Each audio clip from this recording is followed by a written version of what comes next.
नमस्कार, हिमाचल बुलेटिन में आपका स्वागत है। कोरोना के खिलाफ जीतेंगे हम यह लड़ाई, टीका लगवाने में ही है सबकी भलाई। 18 वर्ष से अधिक आयु के व्यक्ति टीकाकरण के लिए पंजीकरण करवाएं। पंजीकरण के लिए www.cowin.gov.in अथवा selfregistration.cowin.gov.in पर लॉगिन कर अपना मोबाइल नंबर दर्ज करें। मोबाइल पर प्राप्त OTP नंबर दर्ज करें और सत्यापित करें। फॉर्म के अनुसार विवरण भरें और स्वयं को पंजीकृत करें। टीकाकरण के उपरांत भी 3 बहुमूल्य नियम अवश्य अपनाएं। हमेशा मास्क पहनें, अपने हाथ साबुन और पानी से नियमित तौर पर अच्छी तरह धोएं, दूसरों से उचित दूरी बनाकर रखें। अब पेश है आज के समाचार। मुख्यमंत्री श्री जयराम ठाकुर की अध्यक्षता में आज शिमला में राज्य मंत्रिमंडल की बैठक आयोजित की गई। मंत्रिमंडल ने प्रदेश में कोविड-19 की स्थिति की समीक्षा की और इस महामारी के मामलों में हो रही बढ़ोतरी पर चिंता व्यक्त की। इसके दृष्टिगत वायरस की चेन तोड़ने के लिए मंत्रिमंडल ने राज्य में 7 मई 2021 से 16 मई 2021 मध्य रात्रि तक कोरोना कर्फ्यू लगाने का निर्णय लिया। इस अवधि के दौरान सभी सरकारी और निजी कार्यालय एवं संस्थान बंद रहेंगे। यह भी निर्णय लिया गया कि स्वास्थ्य, बिजली, दूरसंचार, जलापूर्ति, स्वच्छता इत्यादि सभी आवश्यक सेवाएं जारी रहेंगी। मंत्रिमंडल ने निर्णय लिया कि नागरिक कार्यस्थलों, बागवानी एवं कृषि स्थलों और अन्य परियोजना स्थलों पर कार्य जारी रहेंगे। राज्य में शिक्षण संस्थान 31 मई 2021 तक बंद रहेंगे। सभी सरकारी और निजी परिवहन सेवाएं 50% क्षमता के साथ परिचालित होंगी और अंतर्राज्यीय परिवहन सेवा भी जारी रहेगी। वहीं औद्योगिक संस्थान राज्य सरकार द्वारा जारी दिशा निर्देशों के अनुसार कार्य करेंगे। मंत्रिमंडल ने राज्य में कोविड-19 मामलों में तेजी से हुई वृद्धि के दृष्टिगत हिमाचल प्रदेश स्कूल शिक्षा बोर्ड की 10वीं की परीक्षाएं रद्द करने का निर्णय लिया। CBSE द्वारा 10वीं कक्षा के अपने विद्यार्थियों को स्तरोन्नत करने के लिए सुझाए गए मानकों के आधार पर राज्य स्कूल शिक्षा बोर्ड भी इन सभी विद्यार्थियों को 11वीं कक्षा में प्रमोट करेगा। यह भी निर्णय लिया गया कि बोर्ड की 12वीं कक्षा की परीक्षाएं और महाविद्यालयों की वार्षिक परीक्षाएं आगामी आदेशों तक निलंबित रहेंगी। बैठक में आबकारी एवं कराधान विभाग में अधिकारियों के वर्तमान पदों के स्थान पर विशेष एवं समर्पित हिमाचल प्रदेश राजस्व, राज्य कर एवं आबकारी सेवा सृजित करने का निर्णय लिया गया। मंत्रिमंडल ने क्षेत्रीय अस्पताल ऊना को 300 बिस्तरों वाले क्षेत्रीय अस्पताल के रूप में स्तरोन्नत करने को स्वीकृति प्रदान की ताकि लोगों को और बेहतर सेवाएं उपलब्ध करवाई जा सके।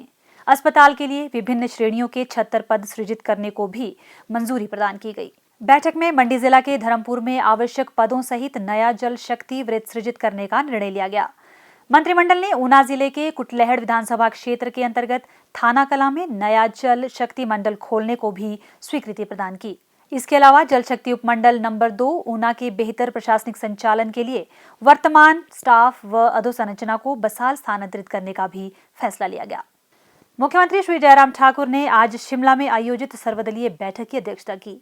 इस अवसर पर श्री जयराम ठाकुर ने नेताओं को राज्य में कोविड-19 की वर्तमान स्थिति और इस महामारी के प्रसार को रोकने के लिए राज्य सरकार द्वारा उठाए जा रहे कदमों के बारे में जानकारी दी।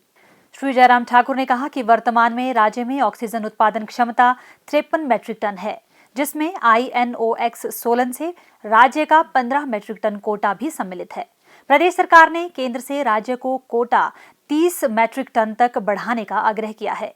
वर्तमान में राज्य में 9 स्थानों पर ऑक्सीजन सिलेंडरों को भरने की क्षमता है और दीनदयाल उपाध्याय अस्पताल शिमला, क्षेत्रीय अस्पताल धर्मशाला और श्री लाल बहादुर शास्त्री राजकीय चिकित्सा महाविद्यालय नेरचौक में PSA प्लांट कार्यशील कर दिए गए हैं। श्री जयराम ठाकुर ने कहा कि राज्य के सभी स्वास्थ्य संस्थानों में पर्याप्त श्रम शक्ति सुनिश्चित की जा रही है। उन्होंने कहा कि चिकित्सकों की भर्ती की जा रही है। इसके अलावा आउटसोर्स आधार पर नर्सों, पैरामेडिकल स्टाफ और अन्य सहायक स्टाफ तैनात किया जा रहा है।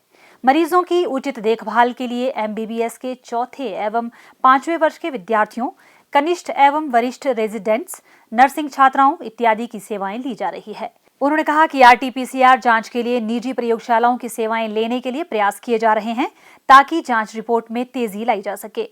उन्होंने कहा कि MCH मंडी के कार्य में तेजी लाई गई है और इसे 1 माह के भीतर तैयार कर लिया जाएगा। IGMC शिमला के नए OPD ब्लॉक का उपयोग कोविड मरीजों के लिए किया जाएगा, जहां 300 बिस्तरों की क्षमता है।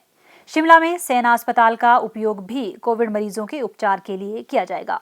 कांगड़ा जिले के परौर स्थित राधास्वामी सत्संग परिसर में 1000 बिस्तरों और राधास्वामी सत्संग परिसर मंडी में 200 बिस्तरों की अतिरिक्त क्षमता सृजित की जाएगी। मुख्यमंत्री ने कहा कि राज्य में टीकाकरण अभियान सफलतापूर्वक चल रहा है और अभी तक पात्र व्यक्तियों को वैक्सीन की 18,80,000 खुराकें दी जा चुकी हैं। सर्वदलीय बैठक में सभी विधायकों का 1 माह का वेतन मुख्यमंत्री कोविड-19 राहत कोष में अंशदान करने का भी निर्णय लिया गया और नेताओं ने अपने सुझाव दिए। इसके उपरांत पत्रकारों से अनौपचारिक बातचीत करते हुए मुख्यमंत्री ने कहा, बहुत बड़े इस संकट के दौर में सबको मिलकर के चलना चाहिए। एक बहुत शुरुआत इस दृष्टि से ये सत्ता पक्ष और विपक्ष का साथ में बैठ कर के चर्चा करना कोविड की सारी सिचुएशन पर एक बहुत ही एक सार्थक संदेश देता है। हमारी चर्चा बहुत विस्तार से हुई और मैं कह सकता हूँ कि सार्थक चर्चा हुई है। सबका मानना है कि इस संकट के क्षण में हम सब लोगों को इकट्ठा हो करके जो लोगों की जान बचाने के लिए जिस रूप में सरकार मदद कर सकती है उसमें मदद करे। जहाँ कुछ चीज़ों को लेकर के ऐसा भी लग रहा था कि इसमें जो है कुछ और बेहतर करने के लिए इस प्रकार की गुंजाइश है, तो सुझाव की दृष्टि से वो बातें भी हमारे ध्यान में आई हैं।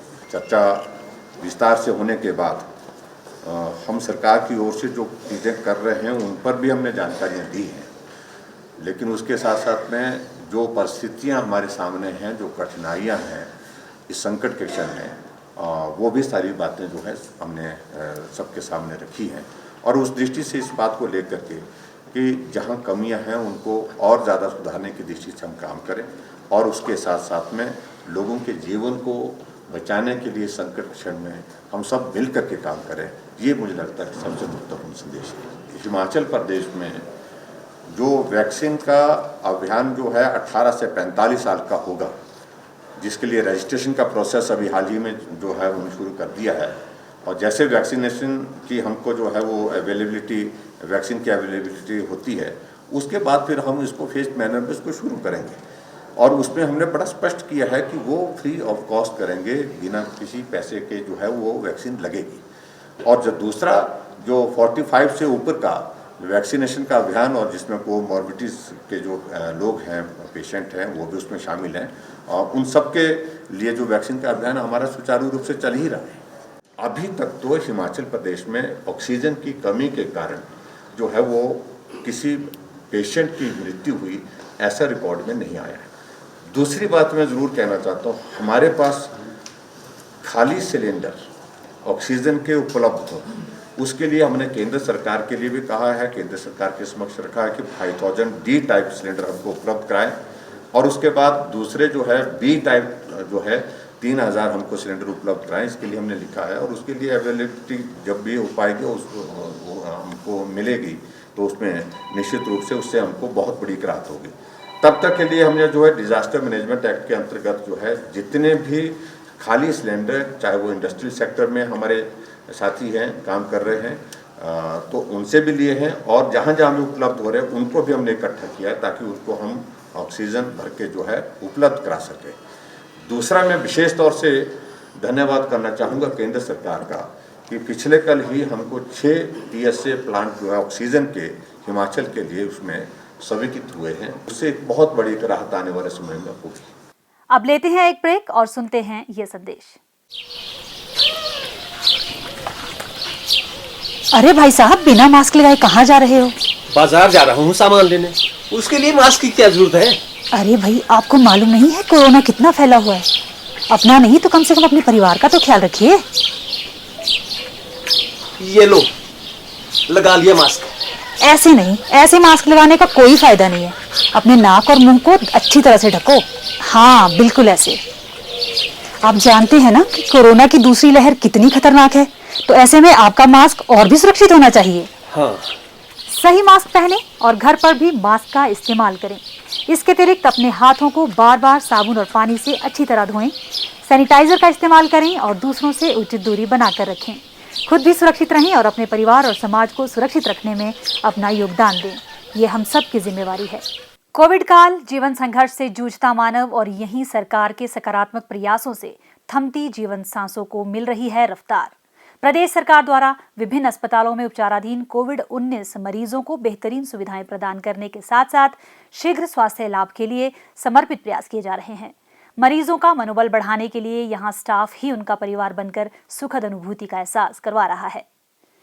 स्वास्थ्य एवं परिवार कल्याण विभाग द्वारा दोपहर 2 बजे जारी बुलेटिन के अनुसार प्रदेश में कोरोना संक्रमण की जांच के लिए आज 4,126 लोगों के सैंपल लिए गए, जिनमें से 402 लोगों की रिपोर्ट नेगेटिव पाई गई है, जबकि 3,712 लोगों की रिपोर्ट आना बाकी है। अभी तक 15,60,741 लोगों की जांच की जा चुकी है, जिनमें से 14,39,697 सैंपल की जांच नेगेटिव पाई गई है। प्रदेश में कुल 1,12,106 लोगों में कोरोना वायरस के संक्रमण की पुष्टि हुई है, जिनमें से 87,050 लोग इस बीमारी से ठीक हो चुके हैं और 23,338 व्यक्ति उपचाराधीन हैं। हिमाचल बुलेटिन देखने के लिए सब्सक्राइब करें YouTube channel DPR Himachal, follow करें ट्विटर @DPRHP, लाइक करें Facebook page information and public relations department Himachal Pradesh, visit करें वेबसाइट www.himachalpr.gov.in। इस अंक में इतना ही, कल फिर होगी मुलाकात, दीजिए इजाजत, नमस्कार।